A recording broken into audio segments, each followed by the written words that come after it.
Well, she just wrapped up a visit to Washington to meet with U.S. President Trump, and British Prime Minister Theresa May is painfully aware of how polarizing ties with the new U.S. administration can be. Today, May was booed by protesters, calling her a fascist and a racist for her lukewarm condemnation of Trump's travel ban. Well, from one frying pan into the next, May visited the Republic of Ireland today to discuss her Brexit plans that could make Ireland's future very taxing. This is set to become the land border between the United Kingdom and the EU.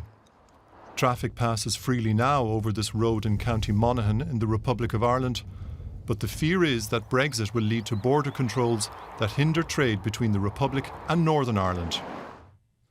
The border is almost 500 kilometres long, and there are no signposts at crossing points notifying travellers they are entering a different jurisdiction. Protests against the reinstatement of customs checkpoints on the border.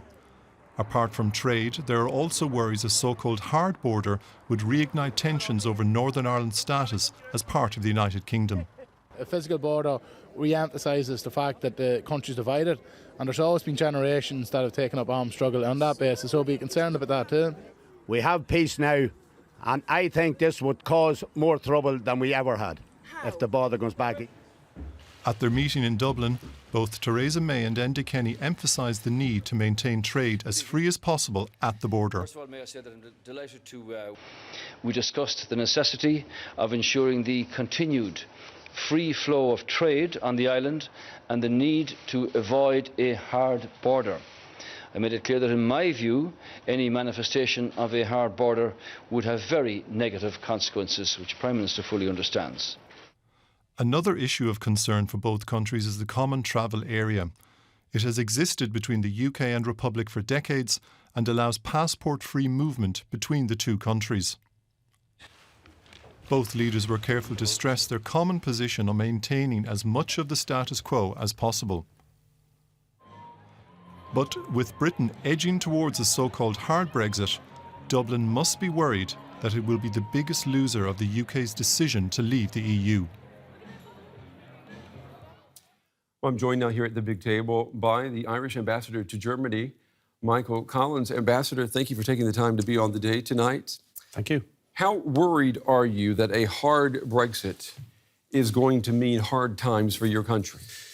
Well, you know, Brent, the whole point of this engagement, including the meeting today with Prime Minister May in Dublin, is to try and avoid a hard Brexit. You know, we are very, very determined to ensure that the end result of this renegotiation of Britain's position in Europe does not result in a hard Brexit for Ireland, because a hard Brexit for Ireland would indeed be very, very difficult. We have particular circumstances in and on the island of Ireland, which obviously we have to be very mindful of, and to ensure that we do not get the hard Brexit, which could become a reality if we don't work against it. What did you make of the talks today between Prime Minister Kenny and Prime Minister May? I mean, did anything come out, any clarity there? Well, I think so. I mean, I think, first of all, it's a very good thing that the Prime Minister was in Ireland, and it's really important that the two countries, as the near neighbours we are and the best friends that we are these days, that we engage closely together. You know, obviously, Article 50 has not been triggered yet, so the British have not yet signalled that they're going to leave the European Union, but that's expected next month.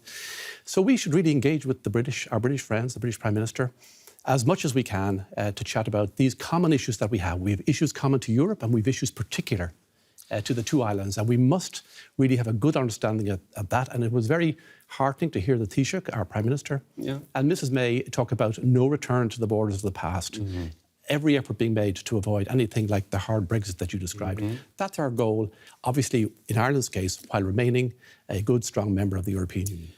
Ambassador, you sound very diplomatic when you're describing this, but can you really call the UK your best friend this evening, knowing that the Prime Minister of the UK, she reserves the option, the nuclear option, of turning the UK into a tax haven that is similar to what you have in Ireland? Well, we don't have a tax haven in Ireland. We have a low tax country in Ireland, which is very important. There's a big difference between the two.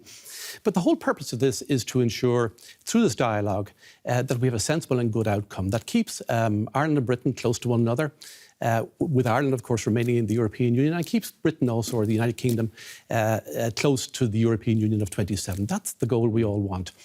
The achievement of that, obviously, is a little bit more challenging. We haven't started the negotiations yet, but they are about to begin shortly. And, of course, the goal of all that is to ensure that we get sensible and good outcomes for the European Union, for Ireland, and for Ireland's relationship with Britain.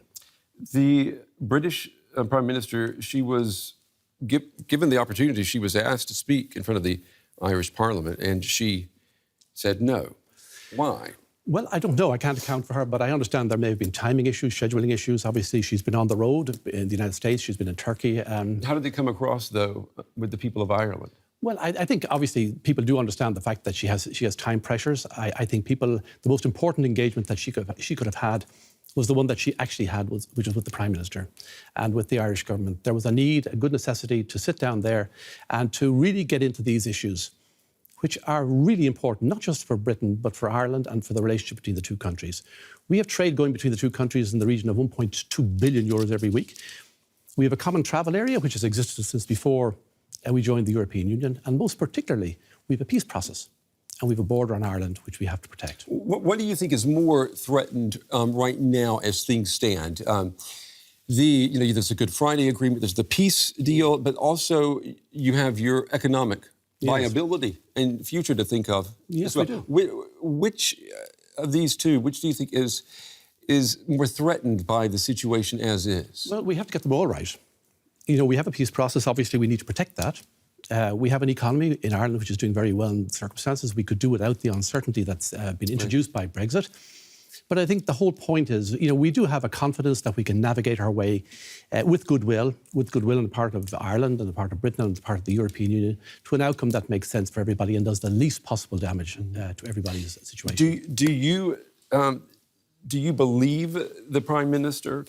I guess the best way to ask you is, how do you perceive the threat that was given that if it does come to a hard Brexit, if the UK cannot get the terms it wants, then the only option it has is to lower the tax rate massively. Do you believe the Prime Minister that she would actually use that option? I can't speak for the British Prime Minister. I think if everybody approaches these negotiations with goodwill, and with a clear understanding of everybody's interests, I think we can get outcomes where hopefully words like hard Brexit won't be applicable, that we can get outcomes that make good sense for Europe, good sense for Britain and good sense for Ireland. What do you hear when you go back home and you're talking to people in Ireland? What's their greatest concern moving forward with Brexit and what it will mean for their daily lives? Well, we have an economy which has gone through a very difficult time. It's also an economy that's recovered very, very strongly. I think we're the fastest growing country in the European Union last year, and again, possibly this year. People want to protect that. They do want to protect that. They do want to protect the jobs that are being created.